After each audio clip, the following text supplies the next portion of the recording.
자, 윤 대통령의 최후 변론에 대한 여야 반응도 더 자세히 살펴보도록 하겠습니다. 예측된 반응이긴 하죠. 권성동 국민의힘 원내대표 이렇게 얘기하고 있습니다.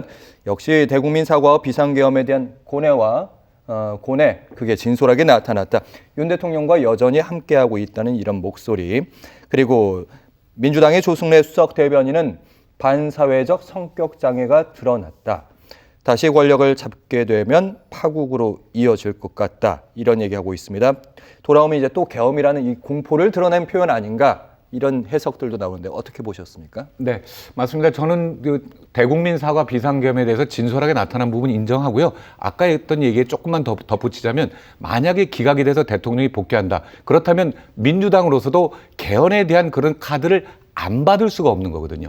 그렇지 않고 이런 사태가 없었다면 민주당에서 거대 야당에서 개헌할 필요가 없거든요. 예. 그렇기 때문에 절대로 안 받았을 텐데 만약에 이제 헌법재판소가 기각을 해서 대통령이 복귀한다. 그때는 민주당으로서 어쩔 수 없이 개헌에 대한 무대에 나와야 된다. 그런 부분까지도 고민했던 게 아닌가 하는 그런 생각이 들고요. 예. 이 부분은 정말 좀 어떻게든 빨리 개헌에 대해서는 좀 여야 간의 논의가 있었으면 좋겠습니다. 알겠습니다. 그럼에도 불구하고 방금 지금 권성동 원내대표의 얘기 잠깐 들으셨잖아요. 네. 여전히 윤 대통령, 그러니까 친윤 쪽에서는 윤 대통령과 거리두기보다는 더 함께 하려고 하고 있고 어제 헌법재판소 재판정에도 많은 분들이 함께 했다고 하는데 네. 그래서 그런지 이제 당 지도부도 윤 대통령과 좀 더 가까워지고 있다가 최근에 약간 멀어지고 있다가 왔다 갔다 하는 그런 측면도 좀 있어 보이거든요. 네. 근데 최근에 아까 보수층에서 이제 윤 대통령의 지지 오르고 있다고 하셨잖아요. 근데 그 지지층에서 집회 시위에서 과격한 언어들이 나오고 있습니다. 헌재를 휩쓴다든지 헌재가 가루가 되어 사라질 거라든지 네. 혹시 이런 발언들이 혹시 그 지지층을 더 뜨겁게 만드는 것은 아닌지. 근데 이제 그 당시에 어제 대통령 최후 진술에서도 청년들에 대한 얘기가 나왔지 않습니까? 저도 오늘 사실 인하대에서 열린 대학생들의 이 탄핵 찬반 집회 계속해서 2시간 동안 다 봤습니다. 거의 다 봤는데 거기서도 이제 과격하거나 이제는 우리가 이 부분에 대한 그런 부분들은 좀 접고 갈등을 벗어나서 이제 좀 같이 동화되는 융합하는 그런 화해 그런 단계로 나아가야 되지 않을까 그런 측면으로 좀 받아들였기 때문에 어제 그 최후 진술에 그런 진정성이 담겨 있다고 봤거든요. 가장 바람직한 갈등 봉합으로 가야 되지 않나 앞으로는 그렇게 생각합니다. 알겠습니다. 헌재 판결로 치유와 화해까지 가야 된다 이 말씀 최진봉 교수님. 남은 이제 헌법재판소의 절차도 있고 여러 가지 걱정되는 부분들도 좀 있습니다. 그러니까요. 두 가지인데요. 물론 다행히 어제 제가 다행이라고 얘기하는 건 권성동 원내대표가 헌재가 어떤 결정을 하든 받아들여야 한다. 그런 얘기를 한 거는 잘했다고 생각해요. 근데 이게 그 조건을 달리면 안 돼요. 어떤 조건이든. 헌재가 어떤 결정을 내리든 여든 야든 진보든 보수든 지금 집회에 나온 분 누구든 그건 받아들여야 돼요.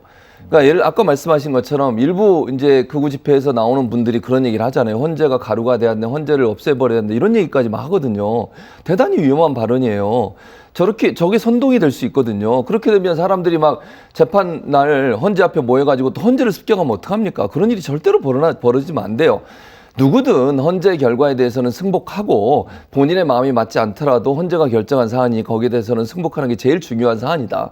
그리고 이제는 통합하면 가야 되잖아요. 이렇게 갈라져가지고 이제 만약에 어떤 경우가 나올지 모르겠지만 그런 결과 때문에 자기가 원하는 결과가 안 나왔다 해서 폭력을 행사하거나 아니면 헌재 재판관들을 완력을 행사해서 뭔가 피해를 주려고 하거나 이러면 안 되는 거 아니겠어요?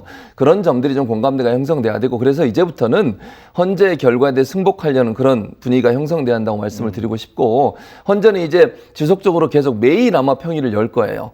그리고 결과가 어떻게 나올지 아무도 모르잖아요. 10차례 이상 예상이 되고 있는데 언제 끝날지도 모르겠고요. 왜냐하면 헌재 재판관들 입장에 이게 중요한 사안이잖아요. 대통령에 대한 탄핵이기 때문에 매일 평일을 열어서 의견을 좁혀갈 겁니다. 그리고 어느 정도 좁혀지고 나면 선고 날짜를 지정을 할 거고요. 그리고 나면 이제 최종적으로 판결문을 써서 그렇게 할 거라고 생각이 들기 때문에 지금으로서는 언제가 될지 알 수 없지만 일반적으로 지난번 그 박근혜 전 대통령 또 노무현 전 대통령 같은 경우 2주 안에 결과가 나왔기 때문에 이번에도 아마 그 정도 시간이 걸리지 않을 거라 예상이 되고 있는 상황이고요. 결과에 아무도 모르는 거 아니겠습니까? 좀 기다려봐야 한다고 생각하고 그런 차원에서 좀 냉정을 찾고 이제는 너무 양쪽이 집회를 통해서 서로 공격하는 거 좀 멈추고 헌재가 어떤 결과를 내든 그 결과에 대해 승복한다는 그런 자세로 좀 임했으면 좋겠습니다.